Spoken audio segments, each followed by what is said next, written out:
Hello， 你们好，我是虎斑。今天这期影片啊，我们聊一下这几天我看到的两个显眼包啊，王志安和馆长。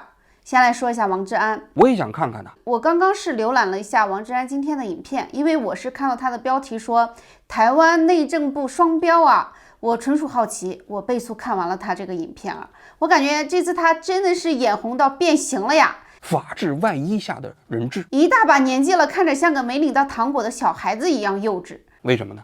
那事情的起因呢，是去年台湾大选的时候，不是有很多海外的 YouTuber 去受邀观选了嘛？他们很多人也都各自上了台湾的一些媒体和节目嘛。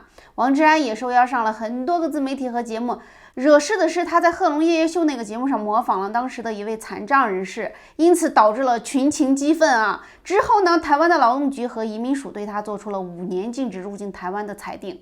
那之后呢，公子沈、乐乐法力还有其他的几位也受到了同样的裁定。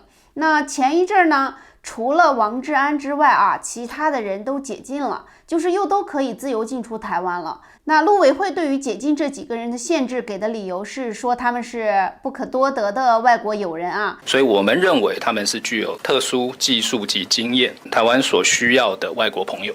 就这么个事儿，王志安不干了。他今天的影片啊，几乎通篇都在说，凭什么大家都是一样的 YouTuber， 做的差不多的事情，而且大家都接受了一样的媒体通告，并且他们几个还都拿通告费了，我都没拿钱，凭什么他们都解禁了，就我没有？不公平，这绝对不公平。有问题吗？也没有办法。这是他今天影片的内容所传达出来的信息啊。他说这是民进党在选择性执法，民进党只听他们喜欢听的，对我的惩罚这就是言论定罪。我猜啊，很多人可能看到王志安这3个字就想划走啊。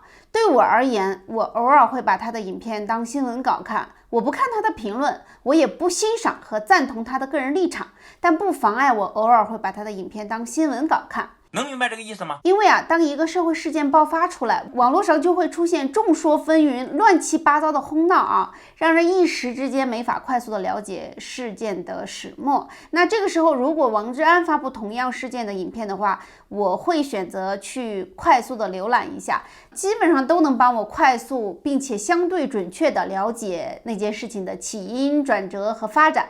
他的影片一般。我是说一般啊，会把一件事情的始末介绍的比较全面。人家说的这个是事实，但针对他对很多新闻的个人立场和个人观点呢，我经常是一边听一边反驳的。他的影片可以当新闻稿看，我认为这可能是他作为给央视打工了18年所攒下来的一点新闻人的基本工作经验。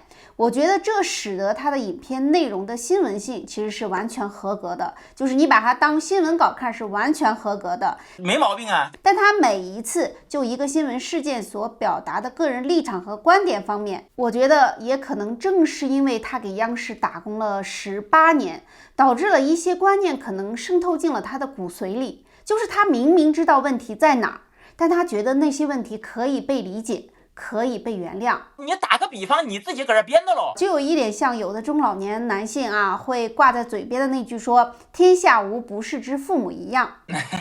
我真的感觉对中国啊，王志安是有点这样的余效在身上的啊。我想这可能也就能解释为什么观众在看他表达自己的立场和观点时，总会感觉到他的模棱两可，还有弯弯绕绕的，总是试图替中共找说辞的原因吧。真是可笑。王志安今天的影片啊是说全场解套，毒罚王局，台湾内政部为何搞双标？在我看来啊，真的像极了一个受了莫大委屈的小媳妇儿，也像极了一个没有分到免费糖果的小孩儿。这个也是事实。真的，一把年纪了，怎么还这么幼稚呢？为什么全员解套，独罚你一个？你自己做了什么？你完全不说啊？什么意思啊？举例啊。别人模仿和嘲讽残障人士了，别人拿的是中华人民共和国的护照，这事儿啊，在我看来，要怪就只能怪你王志安拿的是中华民国的境外敌对势力的护照。那我也没啥好说的了。如果王志安拿的是日本国的护照，那可以肯定的是，这次他也一定会被他所称的这个他用的词儿是解套啊。但问题就是他是中华人民共和国的猪肝红色的护照。他在他的影片里反复抠字眼，引用内政部长刘世芳的媒体发言内容啊，他试图证明说，台湾的内政部长都说了，定义了中国人都是外国人，所以他王志安理所应当的是外国人，所以就应该要用对待外国人的方式，比如美国人勒勒法利、加拿大人公子沈、澳大利亚人悉尼奶爸那样，有天理吗？对待他这个中国人王志安，把他禁止入境台湾的这个限制啊，这次也应该一并取消掉。在我看来啊，王志安是揣着明白装糊涂。他揣着明白装糊涂的一点是，在这几个外国人里，只有他这个中国人王志安的国家中华人民共和国想要武统台湾，想要消灭中华民国，想要共产化台湾的宪政体制，只有中华人民共和国的军机在绕台，这个也是事实，这才是他被区别对待的根本原因。他是明白的，但他不说，他只是反复攻击台湾内政部双标。在我看来，一个正常的国家在面对敌国的人时，哪怕就是来自敌国的最普通的平民，都会更加谨慎的对待，这个是非常非常正常和无可厚非的吧？有问题吗？况且还有一个不可忽视的重要事实是，即使中华民国的现任总统和内政部长都有说，他们都有说中华民国和中华人民共和国一边一国，互不隶属。即使中华民国的元首说中国是境外敌对势力，是敌国，但若依法，若根据中华民国的现行宪法和法规，中国人仍然是中华民国的沦陷区的灾民，中国人仍然是中华民国沦陷区的灾民，这是法律层面的定义，不涉及任何政治情绪。还有什么好说的？所以王志安和其他美加澳等国籍的 YouTuber 区别对待，才是台湾法治的体现。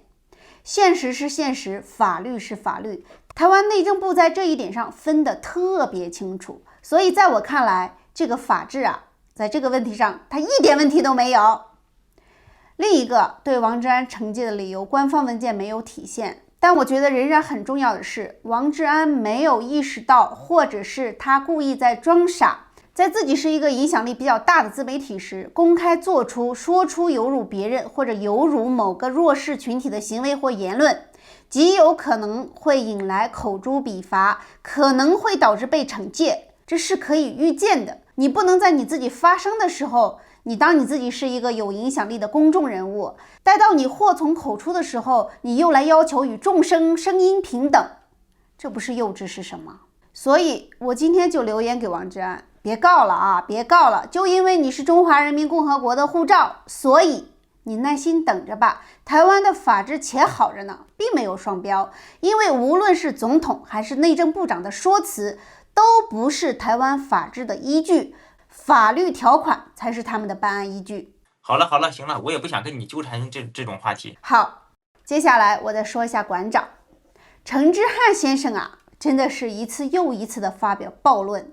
我其实特别不想关注他，但有时候刷推啊，会刷到他的暴论片段，我真的很惊讶，他到底想干什么？他到底怎么了？他是有什么把柄在人家手里，还是说有什么苦衷是大家不了解的，还是说这就是他想把他的频道做大做强的一种营销方式？我真不知道。他的态度啊，左左右右，行为上上下下，一会儿哭一会儿笑，时不时的骂骂咧咧，这精神病嘛，真的让人很难评啊。就在前2天，他在直播中念粉红给他的评论和留言啊，他读到有人说要斩首赖清德，话不是他直接说的，这个话不是他直接说的，是他读的小粉红的留言啊，但他表示赞赏和同意，并且表达了他盼着尽快有一天这样的意思啊，他表达了这样的意思，吓死人了。然后呢，有片段剪切并且传播，说是他本人说的这些话，其实话不是他直接说的，是别人的留言，但是他念出来并且表示同意和期待。在这里啊，我真的特别想劝他一句，没事研究一下言论自由的范围，威胁恐吓都是犯罪的，更别提对象是国家元首这种啊，这都是犯罪的。然后呢，针对这件事儿，他又跳出来说，我是爱台湾的，我是想把中国大陆的好跟台湾人讲。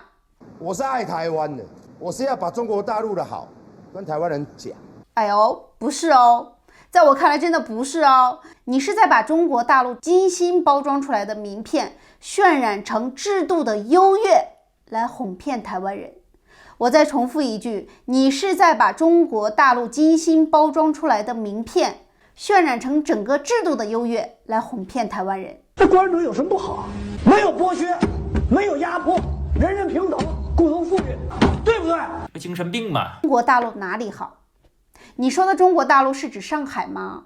你是说那里的树长得又高又直，厕所还有门是吧？要说中国大陆哪里好，我这个中国大陆出生长大的人倒是可以告诉你中国大陆哪里好。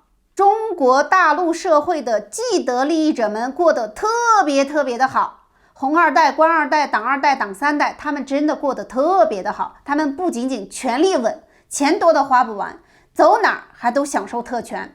统治阶级的统治呢也特别好，他们还特别擅长也特别能够集中力量办大事儿，比如把14亿人静默在家里，真的做得特别好。这个我觉得宇宙无敌吧。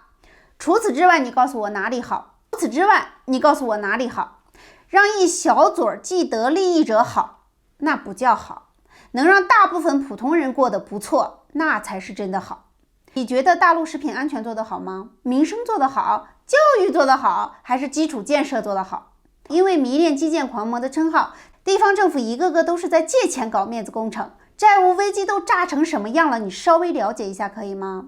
那些所谓的发展奇迹，都是在用透支未来、牺牲民生换来的虚假繁荣啊！高铁修得多又怎么样？地铁四通八达又怎么样？养老金一个月只能领到128块的老人们能免费乘坐吗？城里的年轻人是不是就没有人在家门口失业了呢？